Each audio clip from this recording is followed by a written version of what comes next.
Porque, assim, eu acho que é de consenso que a tecnologia na educação e os avanços, eles não parecem progredir tanto quanto outras áreas, né? A gente sabe que é uma área importante, mas a medicina, por exemplo, ela parece avançar muito mais rapidamente e, sabe, todo ano a gente vê coisas novas, mas na escola a gente raramente vê algo. É sempre uma escola que faz algo inovador, assim, que nem é tão inovador.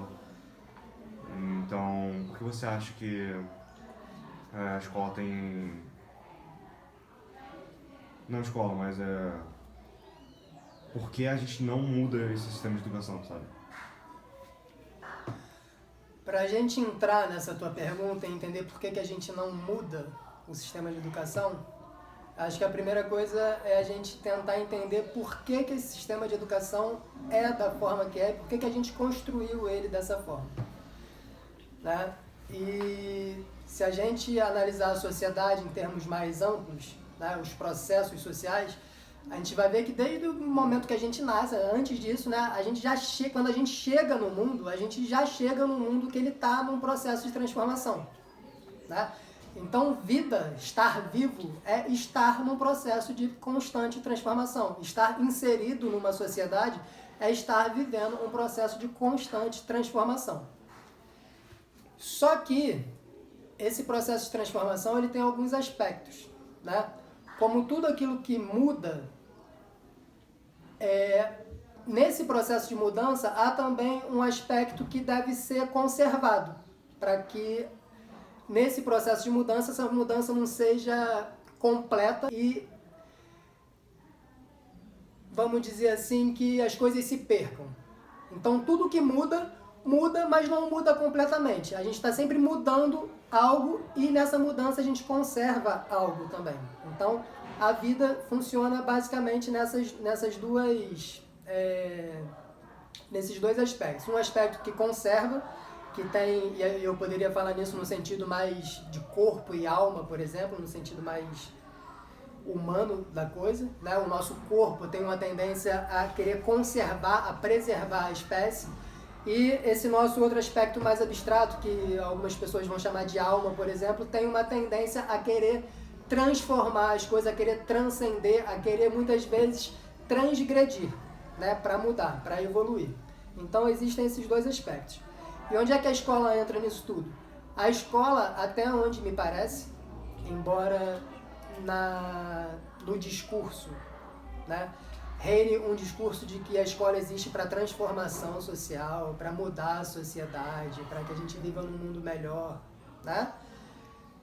A gente sabe que na prática as coisas são bem diferentes, porque o discurso que vocês ouvem aqui dentro, no dia a dia, que não é o discurso que está lá na LDB, que não é o discurso que está na Constituição, que não é o discurso que está em nenhum documento desses oficiais de educação, vocês sabem muito bem qual é, né? Vocês estão aqui para quê? Vocês estão aqui para aprender a obedecer.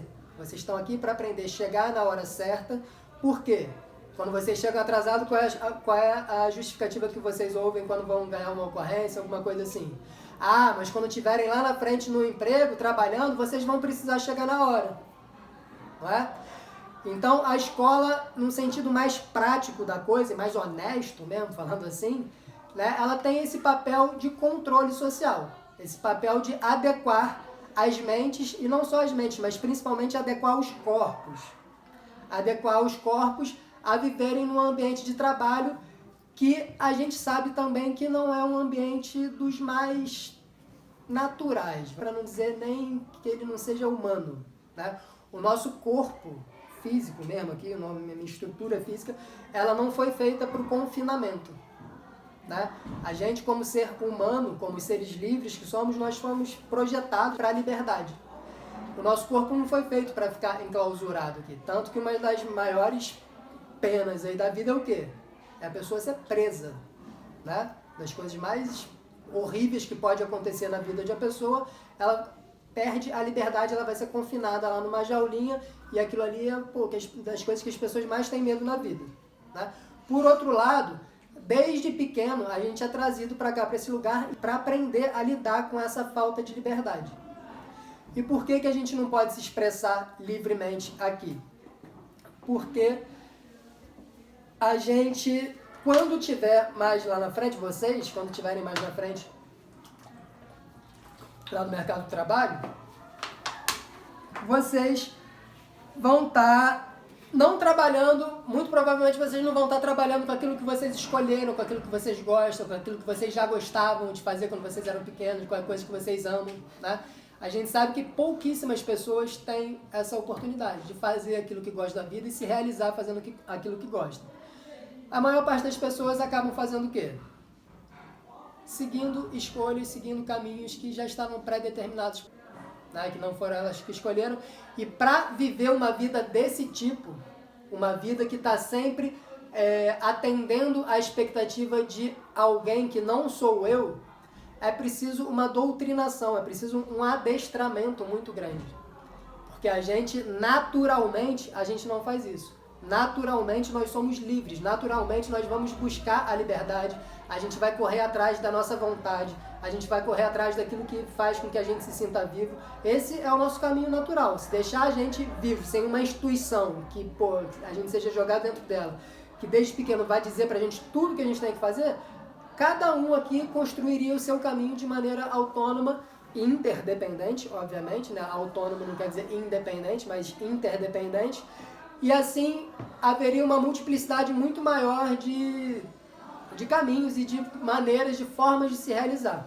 O que a escola acaba suprimindo, né? A escola acaba suprimindo e no final das contas ela prepara vocês todos para a mesma coisa. Que no fundo, independente se você vai ser um médico, um engenheiro, um advogado, um balconista, um jardineiro, qualquer coisa, no fundo o que a escola está te preparando é para ser um ser obediente. Um ser que se adequa a essa estrutura social que já está montada, que já está dada. Tá? Então, como professor, como professor no sentido que eu falo, como alguém que convive no ambiente da escola, eu afirmo isso, mas sem medo nenhum assim, de errar. Tá? Apesar desses discursos de que a escola está aqui para libertar, de que a escola está aqui para transformar, de que a educação que vai salvar o país, essa educação, que é uma educação que adestra para a obediência, não tem poder de salvar ninguém de nada. Tá? Eu acho que a primeira coisa que a gente teria que fazer, na verdade, é a gente se salvar desse modelo educacional, que é um modelo que ele é, eu poderia dizer que ele é biofóbico, né? Que é um modelo de educação que tem medo da vida. É um modelo de educação que ele é pautado nessa emoção mais baixa, que é a emoção do medo. Tá? A escola é a instituição que coloca medo na gente, para a gente andar na linha e poder de alguma forma, vamos dizer assim, fugir daquelas outras duas instituições de controle social que a gente tem quando a gente não se adequa através da escola, que são quais? A gente tem também a prisão, né? A cadeia. Quem não anda na linha, quem não aprende a obedecer, no final das contas, mais à frente pode acabar cometendo irregularidades ou até mesmo crimes. Então, isso não é aceitável socialmente. Ou também a outra instituição, que é o manicômio, o hospício, o sanatório, sei lá, chama como quiser. Que é uma outra espécie de controle social também, né? Que já vai tratar de outros casos, de pessoas que também não se adequam a esse mundo, mas pessoas que nesse não se adequar, ao invés de explodirem, vamos dizer assim, quebrando as regras e quebrando as estruturas, algumas outras pessoas reagem diante dessa prisão social de uma outra forma, né? Em vez de explodirem, elas implodem emocionalmente e acabam desenvolvendo várias doenças psíquicas, psiquiátricas e por aí vai, e acabam tendo também, não tendo mais condição de conviver dentro desse padrão de normalidade estabelecido. Né? Lembrando sempre que a normalidade é algo muito violento, né? Porque a normalidade é sempre a normalidade de um grupo, é sempre a normalidade de...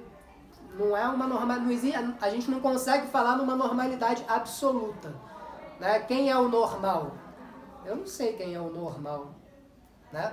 O normal, pelo que me parece, são aquelas pessoas dispostas a se adequarem a um padrão de normalidade construído socialmente.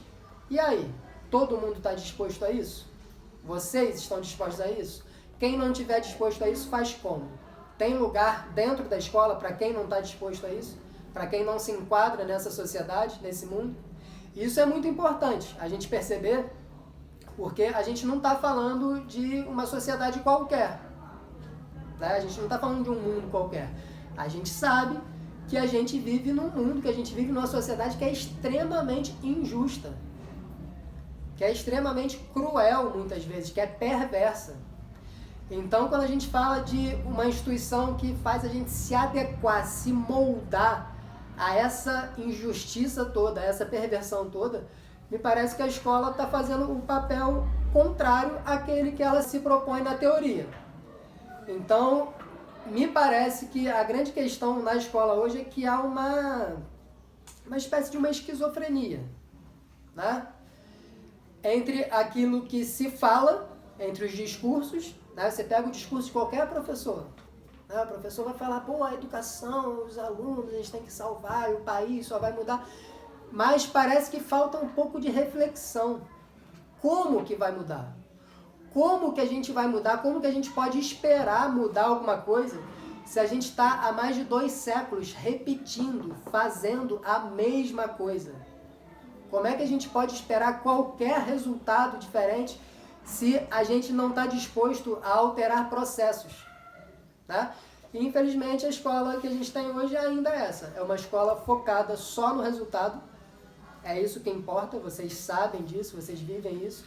A única coisa que importa aqui no final desses 12 anos que vocês passam aqui dentro é a nota que vocês vão tirar no Enem, porque é o passaporte que vai dar para ir para entrar em outros lugares sociais, vamos dizer assim, né? Através de uma aprovação, de um diplominha aqui, um diplominha ali, vocês podem entrar em lugares que sem esses diplominhas, sem essas certificações, vocês não entrariam.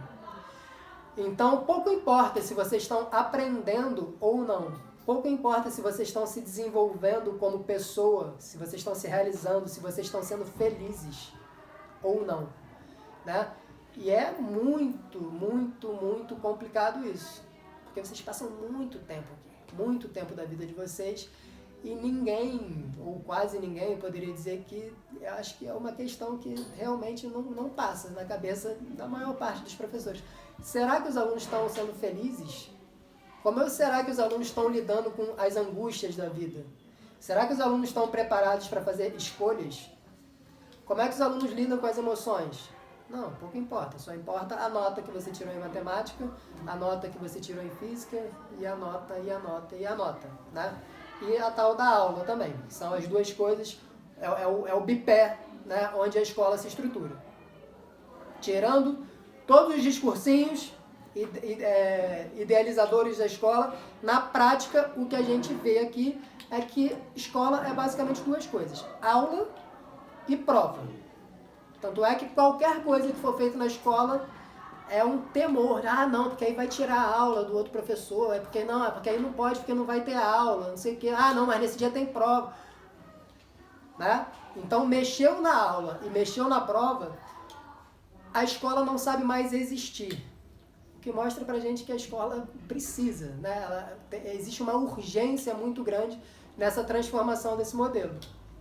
E eu não sei se quando eu falo de transformação de modelo, eu não sei se eu estou falando na substituição desse modelo por um outro modelo, ou se eu estou falando, e eu acho que eu tendo a estar falando mais para isso, é o que eu vou falar agora, de talvez numa capacidade que a gente tenha que adquirir em transcender modelos, né? Em perceber que cada um de nós é um ser muito particular, nós somos seres muito singulares e que cada um aprende de uma determinada forma muito específica, cada um tem vontades, desejos e anseios muito específicos, né? E isso, na minha opinião, pelo menos, é impossível você lidar com a educação, você lidar com processos de aprendizagem dentro de um ambiente fabril, como é a escola. Né? A escola é uma fábrica. Esse lance da turma, você juntar... E aqui a gente até tem turmas pequenas, mas ainda assim, você pegar 15 pessoas, jogar dentro do mesmo saco e achar que aquelas 15 pessoas vão ter os mesmos interesses, as mesmas aptidões, o mesmo tipo de inteligência, né? Que a gente sabe hoje que as inteligências são múltiplas. Mas a escola ainda continua trabalhando com aquela ideia de inteligência intelectual, da inteligência, a única inteligência cabível aqui, aceitável, é a inteligência que vem da razão, né? Tanto que a gente vai ver, conselho de classe, que é aquele ritual macabro de todo bimestre, são as mesmas falas de sempre. Ah, fulano é o quê? Fulano é fraco, né? Aí quando tem alguém mais intencionado, fala, pô, ele é fraco, mas é esforçado. Porra, né? Que sacanagem. É esforçado. Esforçado para quê? Por que a pessoa precisa ser esforçada? Ela precisa se esforçar para fazer aquilo que não flui naturalmente nela. Certamente existe uma porção de outras coisas que ela não precisa se esforçar tanto assim para fazer, né? E que flui naturalmente e que se a gente deixar que isso se expresse, isso vai se reproduzir, isso vai se alimentar, isso vai se desenvolver. Isso é inteligência também, só que são outros tipos de inteligência, né? Você pegar, por exemplo, alguém de vocês, Caião, de repente, não sei, joga bola, Caião que é do futebol, né? O nosso corpo, ele tem uma inteligência. Nossa capacidade de se mover, se pegar com, sei lá, quem que tá jogando bola hoje no mundo? Messi? Messi. Né? Pegar um Messi, né? E o Messi ainda é um exemplo interessante, porque o Messi, ele é diagnosticado autista, não é? Se eu não me engano, ele tem um diagnóstico de autismo. Então, muito provavelmente, eu não sei, não conheço a história dele, mas muito provavelmente é alguém que deve ter tido, algumas dificuldades na escola, para não dizer muitas, dificuldades de aprendizagem, né, dentro desse sistema padronizado. Mas você olha para um cara desse, que pega ali, brinca com a bola, aquilo ali que ele tem no corpo dele é uma inteligência, aquela capacidade de movimentação, de visão, de espaço, aquilo tudo ali é muita inteligência, né? O que se faz com isso? Na escola não se faz. Na escola, ou você está adaptado e adequado a essa inteligência racional, intelectual e lógica, ou então você está fora. Então, o que eu quero dizer com isso? Eu quero dizer que a escola, enquanto ela insiste em continuar assim, ela insiste em ser um ambiente excludente. A escola é um lugar de exclusão. E por isso ela é talvez das instituições mais conservadoras que existem na nossa sociedade. Apesar dos discursinhos de que, né, vamos incluir, no fundo a gente sabe que não tem lugar para todo mundo aqui, né? E ela se estrutura em cima, obviamente, desse ambiente e dessa emoção, né? Já que eu falei para vocês que a emoção onde a gente vai estruturar esses nossos processos de aprendizagem na escola é o medo, né? O medo gera o quê? O medo gera a necessidade de a gente se defender e da gente se destacar. A gente está sempre querendo se defender de alguém e sempre querendo se destacar dos outros, né? Na escola, a gente não aprende a ser uma pessoa comum, por exemplo, a ser igual aos outros. Na escola, o grande desejo da escola é o quê? A gente tem que estar acima dos outros. A gente tem que se destacar, porque a gente sabe que só se destacando que a gente vai encontrar um lugar nessa sociedade, que é uma sociedade o quê? É uma sociedade hierárquica. É uma sociedade verticalizada. Enquanto as nossas relações sociais naturalmente são relações horizontais, em que a gente se encontra com o outro dentro de um ambiente de amor. E quando eu falo de amor, eu não estou falando de sentimento, não é coraçõezinhos voando, emoticon, nada disso não. Quando eu estou falando de amor, eu estou falando de uma emoção que é a emoção que, dentro do nosso desenvolvimento humano, é a emoção que vai possibilitar que a gente tenha, em algum momento do nosso processo evolutivo, que a gente tenha se tornado humano. Se somos humanos hoje da maneira como a gente percebe essa humanidade, como a gente vê, é porque existiu em algum momento uma emoção que estruturava as nossas relações e essa relação era o amor. É somente nesse ambiente de cooperação trazido pelo amor que pode nascer, por exemplo, o quê? A linguagem, né? Que inicialmente o Maturana, que é um biólogo chileno muito famoso, ele vai falar inicialmente como um linguagear, né? Uma espécie de uma protolinguagem. Por quê? Se a gente parar para pensar no que é a conversa, o diálogo, é um exercício de cooperação. Ninguém conversa sem cooperar.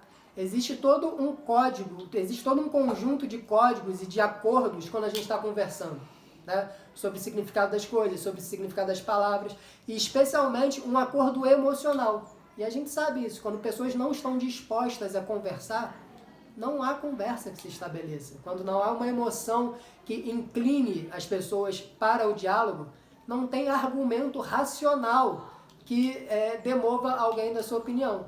E por outro lado, quando há essa disposição, as coisas simplesmente fluem. Simplesmente fluem. Então, a gente falar em educação hoje em dia, eu acho que passa muito pela gente falar sobre a questão das nossas emoções. E isso é algo muito importante, é algo que a escola historicamente tem deixado de lado. Escola não é lugar de emoção. Ninguém tem a menor ideia de como lidar com as emoções, né? E emoção é um tipo de inteligência também, né? Existe a inteligência emocional. Saber como lidar com as nossas emoções e ter um mínimo de capacidade de perceber como essas emoções influenciam no nosso processo de aprendizagem é algo que deveria estar na base de tudo que acontece aqui na escola. Só que se a gente for pegar aí a prática, a realidade, sei lá,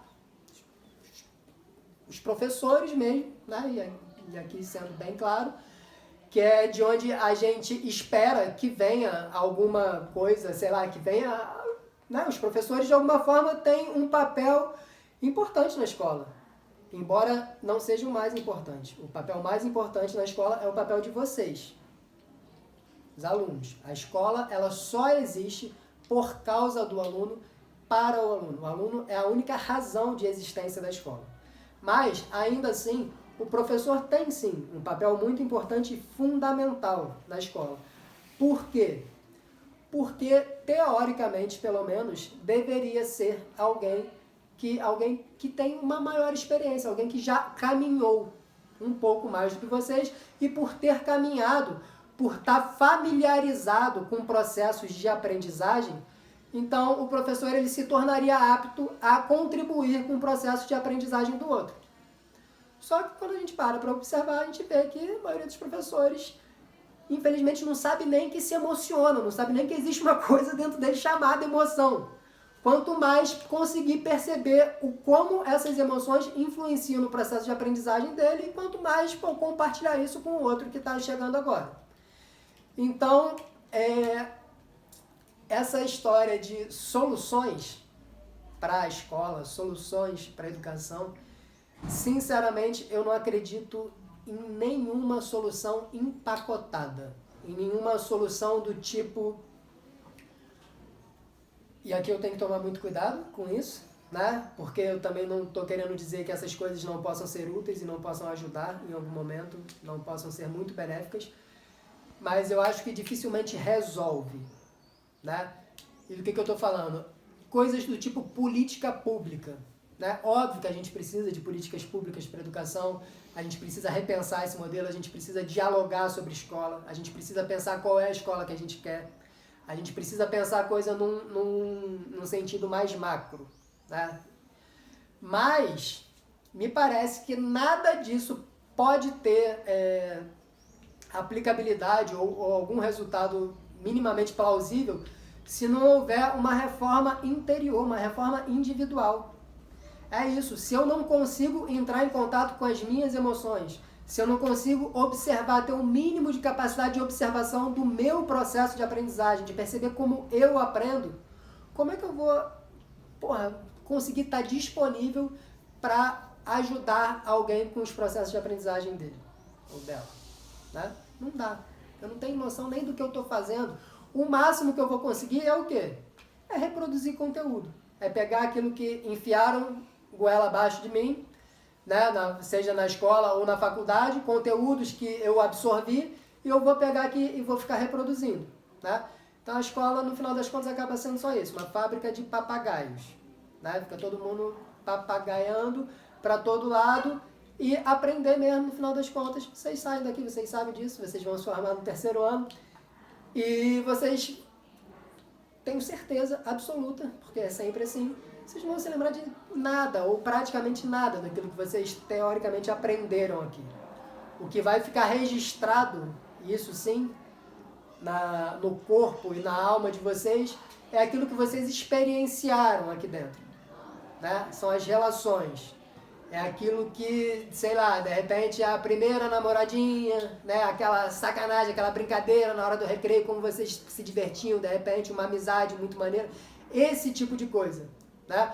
As coisas, aquilo que a escola de alguma forma proporcionou, não pela estrutura escolar, mas pela sociabilidade, pela simples sociabilidade.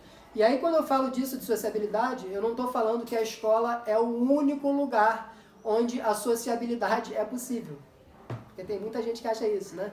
Quando a gente fala sobre críticas sobre o modelo escolar e tem questões sobre desescolarização, homeschooling, outras formas de aprendizado, e aí muita gente fala, não, mas é importante ir para a escola pela questão da sociabilidade. Né? Só que a gente esquece que a escola foi inventada no século XVIII. Como é que existia a sociabilidade antes do século XVIII? As pessoas não socializavam? Né? Não tem como. Né? Socializar é estar vivo, é estar em constante interação com o outro. Então, a rua socializa, a praça socializa, a escola socializa também, a família socializa. Tudo socializa. Onde tem gente, onde tem interação, tem socialização. A questão é que a escola se coloca e tem se colocado historicamente como a detentora do monopólio da socialização. E isso não dá para engolir. Né? A gente sabe que é mentira.